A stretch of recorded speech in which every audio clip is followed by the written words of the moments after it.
शिक्षालोक YouTube channel को तुम मानक सुस्वागत पिलामाने पिलामाने आजिर वीडियो रे आमे षष्ठ श्रेणी साहित्य सुधा बही रे थिबा गोटे पद्य संपर्क आलोचना करबा।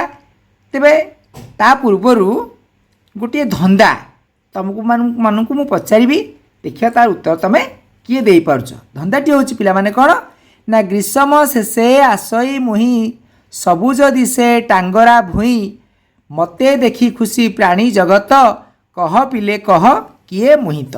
कहले देखी उत्तरटी कौन हम? हाँ ठीक कहीच, वर्षा। से वर्षा संबंध रे आमर षष्ठ श्रेणीर पद्य वर्षा आमे आलोचना करिबा। किंतु ता पूर्व पिला माने आमे कविंकर विषय जानिबा। एई कविताटीर कवि होउछन केस पिला माने ना आमर जगन्नाथ दास, जे कि ओडिया मानकर अति प्रिय कवि, कारण से पंचज सखा जुगर यशस्वी कवि भाव में परिचित ओडिशार घरे घरे। कारण तांकर गोटे बहुमूल्य पुस्तक ओडिया भागवत, जहाँकि आमर प्रत्येक हिंदू परिवार रे ताहा ग्रहणीय बा ताकू पूजा करुछंती, से बही की पाठ मध्य करुछंती। तेणु से अति बड़ी उपाधि मध्य पाइतिले। तांकर जन्म पिले होउची कोन केबे ना पंचदश शताब्दी रे से पुरी जिलार कपिलेश्वर ग्राम रे जन्मग्रहण करथिले। एवं तांकर रचनावली भितरे ओडिया भागवत, अर्थ कोइली, उद्धव जणाण, कालिय दलन, गुप्त गीता, हरिणी स्तुति एभली अनेक कविता से रचना करी कवि भाव रे निजर स्थान को सुदृढ़ करछंती। तेबे ये जो विषयटी आम पढ़िया जाउछंती, ए वर्षा पद्यटी ओडिया भागवतर दशम स्कंदर 21 अध्यायु आसी अछि। एथिरे वर्षा ऋतुर आगमन रे पृथ्वीर सौंदर्य एवं वर्षा ऋतुर महत्व संपर्क रे सुंदर भाव रे वर्णना करा जायछि। पिला माने प्रथम रे कविता अछि कोन ना एमंते ग्रीष्म काल गला बरसा ऋतु प्रकाशिला सकल ऋतुंकर सार शस्य संपद मंचपुर मेघे मिलिले शून्य पथे बिजुली सब दसंगते महिमंडल दुख चाही जल छाड़िला तोष होई। ये भली आमर अच्छी आम प्रथम आम आलोचना करवा। पिला माने जो प्रथम अच्छी एमंते, एमंते अर्थ होची कौन ना एहीपरि भाव रे ग्रीष्म काल गला, अर्थ ग्रीष्म ऋतु तार प्रभाव माने कौन कला पृथ्वी पृष्ठ देखैला।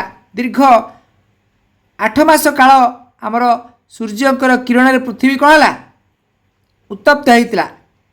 तापरे ग्रीष्म काल शेष में कौन है ना धरा पृष्ठ को आसी वर्षा ऋतु। तेणु कवि कहते निदाघ ग्रीष्म काल पृथ्वी विदाय नेला, पृथ्वी को कौन वर्षा ऋतु आसिला। सकल ऋतुंकर सार, सकल अर्थ समस्त प्रकार जो 6टा ऋतु अच्छी से ऋतु मध्य सार व श्रेष्ठ ऋतु होची कैसे ना ये वर्षा ऋतु। कहीं ना यही समय रे आमर शस्य संपद रे पृथ्वी पृष्ठ परिपूर्ण हुए, पृथ्वी खाद्याभाव दूर हुए। तेणुक समस्त ऋतु मानक भितर जो वर्षा ऋतु कौन कराई श्रेष्ठ ऋतु भाव में सार व श्रेष्ठ ऋतु भाव में ग्रहण कराई। अच्छा यही समय कौन हुए ना पृथ्वी रे पिला माने किछि परिवर्तन देखा जाए। विशेषकर आकाश पथरे कौन हुए ना मेघे मिलिले शून्य पथे। शून्य पथ हूँ पिला माने आकाश। आकाश रे मेघ माने कौन एकाठी हुअन्ति, कला मेघ कौन एकाठी हुअन्ति। एवं यही समय कौन हुए ना बिजुली चकचक्री बिजुली मारे एवं घड़घड़ी शब्द शुणा जाए। जहाँफल कवि कौन कहले बिजुली शब्द संगते। पर कौन कहले ना महिमंडल दुख चाही। मही अर्थ पिला माने पृथ्वी, पृथ्वी मंडल पृथ्वीर दुख को देखिक दुख कौन थिला दीर्घ 8 मास धरी जेहेतु सूर्यंकर माने उत्ताप रे पृथ्वी तापित होइतिला।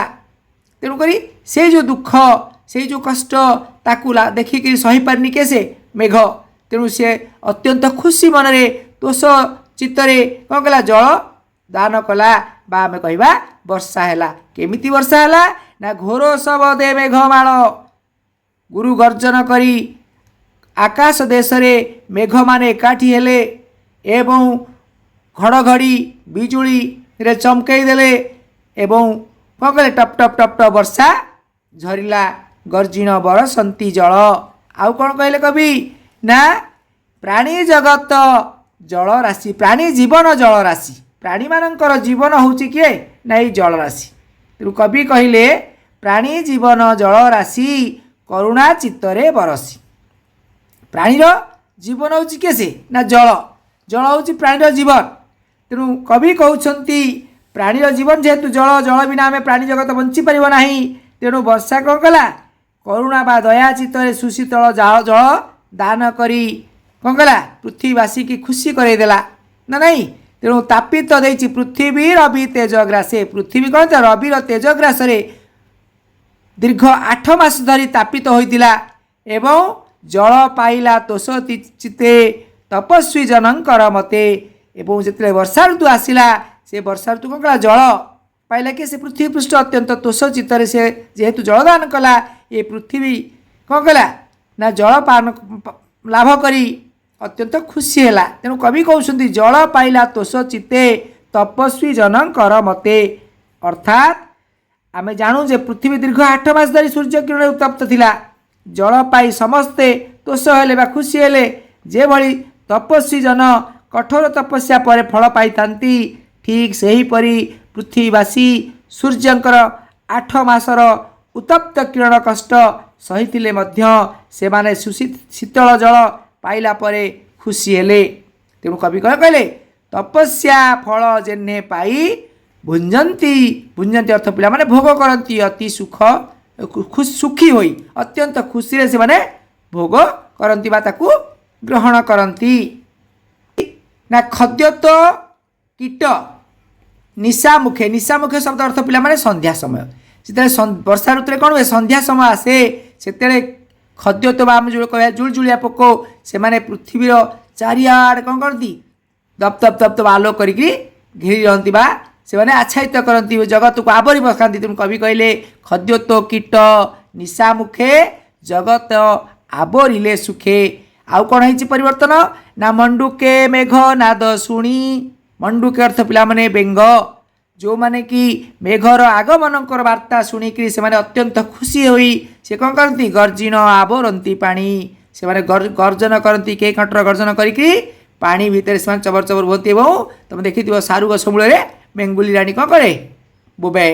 ଏବଂ ଛୋଟ ଛୋଟ ନଦୀ କବି କହିଲେ ଅଳପ ନଦୀଏ ପୁରିଲେ ଅଳପ ଅର୍ଥ ଛୋଟ ଛୋଟ ନଦୀମାନେ ଜଳର ପ୍ରଭାବ ଯୋଗୁଁ ସେମାନେ କ'ଣ କଲେ ପୁରୀ ଉଠିଲେ ପୂର୍ଣ୍ଣ ଗର୍ଭା ହେଲେ ଏବଂ ଲହରୀ ମୋତେ ଉଛୁଳିଲେ। ସେହି ଯେଉଁ ଛୋଟ ନଦୀମାନଙ୍କରେ ବନ୍ୟା ଆସେ ଯେଉଁ ବନ୍ୟା କି ପୃଥିବୀ କ'ଣ କରେ ସମ୍ପୂର୍ଣ୍ଣ ଭାବରେ ବୁଡ଼େଇ ରଖେ। ତାପରେ ଆଉ କ'ଣ କହିଲେ ନା ନାନା ପ୍ରକାର ଶସ୍ୟ ରାଶି ଯେହେତୁ କ'ଣ ଏ ବର୍ଷା ଆସେ ତେଣୁ ପୃଥିବୀରେ କ'ଣ ହୁଏ ନା ବିଭିନ୍ନ ପ୍ରକାର ଶସ୍ୟ ଆମର କୃଷକମାନେ ଚାଷ କରନ୍ତି ଏବଂ ଏହି ସମୟରେ ଦେଇଛି ଏଣେ ପୂରିତ ମହିଦି ସେହି ସମୟରେ ପୃଥିବୀ ପୃଷ୍ଠରେ କ'ଣ ହୁଏ ସୁନ୍ଦର ଭାବରେ ପୃଥିବୀ ପୃଷ୍ଠ ଦେଖାଯାଏ କ'ଣ ସତେ ଯେମିତି ସବୁଜ ରଙ୍ଗର ଶାଢ଼ୀଟିଏ ପରିଧାନ କରିଛି ପୃଥିବୀ ମାତା ସେହିଭଳି ଜଣାପଡ଼େ। କବି କହୁଛନ୍ତି ଛତୁ ଯେ ଛତ୍ର ପ୍ରାୟ ହୋଇ ଛତୁ ପିଲାମାନେ ଏହି ବର୍ଷା ଋତୁରେ ଫୁଟିଥାଏ ଯେମିତି ଛତା ରାଜାଙ୍କର ପାଟ ଛତା ଭଳି କବି କହୁଛନ୍ତି ଦେଖାଯାଏ କେମିତି ନା ରାଜାର ପ୍ରାୟ ଏଠି ରାଜା କାହାକୁ କୁହାଗଲା ନା ପୃଥିବୀ କି ରାଜା କୁହାଗଲା। ଛତୁ ଛତୁ କୁହାଗଲା କାହାକୁ ନା ରାଜାଙ୍କର ମୁଣ୍ଡ ଉପରେ ଯେଉଁ ପାଟ ଛତା ଥାଏ ସେ ପାଟ ଛତା ସହିତ ତୁଳନା କରାଗଲା ଛତୁକୁ। ତେଣୁ କବି କହିଲେ ଛତୁ ଯେ ଛତ୍ର ପ୍ରାୟ ହୋଇ ଛତ୍ର ଅର୍ଥ ଛତା ଭଳି ଶୋଭା ପାଇଲେ କେମିତି ନା ରାଜାର ପ୍ରାୟ ଦିଶେ ମହି ଏହି ବର୍ଷା ଋତୁରେ ରାଜା ଭଳି ଦେଖାଯାଉଛି ଆମର ପୃଥିବୀ। ତାପରେ କ'ଣ କହିଲେ ନା ଦେଖନ୍ତୁ ଅଛି ଆମର କ'ଣ ନା ମୟୂରେ ଗିରି ଶିଖେ ଥାଇ ଏହି ସମୟରେ କଳା ମେଘ ଦେଖିକିରି ଆମର ମୟୂରମାନେ କ'ଣ କରନ୍ତି ଗିରି ଅର୍ଥ ପିଲାମାନେ ପର୍ବତ ଶିଖର ଦେଶରେ ଶିଖର ଅର୍ଥ ଶିଖର ବା ଅଗ୍ରଭାଗରେ ଥାଇକିରି କ'ଣ କରନ୍ତି ନୃତ୍ୟ କରନ୍ତି ମେଘେ ଚାହିଁ ନୃତ୍ୟ ଅର୍ଥ କଳା ମେଘ ଦେଖି ନାଚେ ମୟୂର ପୁଚ୍ଛ ଦିଶେ ତାର କି ମନୋହର। ତେଣୁ ଏଠି କବି କହୁଛନ୍ତି ସେଇ ମାନେ ମୟୂରମାନେ ପର୍ବତ ଶିଖରରେ କଳା ମେଘକୁ ଦେଖି ନୃତ୍ୟ କରନ୍ତି। କିଭଳି ଭାବରେ ନା ଅତିଥି ଦେଖି ଭକ୍ତ ଜନେ ଯେସନେ ତୋଷ ହୁଅନ୍ତି ମନେ। ସେମିତି ଅତିଥିକି ଦେଖିଲେ ଭକ୍ତଜନ ମାନେ କ'ଣ ହୁଅନ୍ତି? ଅତ୍ୟନ୍ତ ଆନନ୍ଦିତ ହୁଅନ୍ତି। ସେଇଭଳି ଭାବରେ ଏଇ ମେଘ ରୂପୀ ଅତିଥିକି ଦେଖିଦେଉଛି ଯେତେବେଳେ ମୟୂର, ସେମାନେ ଅତ୍ୟନ୍ତ ଖୁସି କ'ଣ ହୋଇଛନ୍ତି। ପିଲାମାନେ ଏ ଭିଡ଼ିଓଟିରେ ତୁମେ ଦେଖିବ ଯେ ସୁନ୍ଦର ଭାବରେ ବର୍ଣ୍ଣନା କରାଯାଇଛି ଆମର ବର୍ଷା ଋତୁ। ତେଣୁ ତୁମେ ଭିଡ଼ିଓଟି ଦେଖିସାରିଲା ପରେ ତୁମର ସୁଚିନ୍ତିତ ମତାମତ କମେଣ୍ଟ ବକ୍ସରେ ଦେବ। ଧନ୍ୟବାଦ।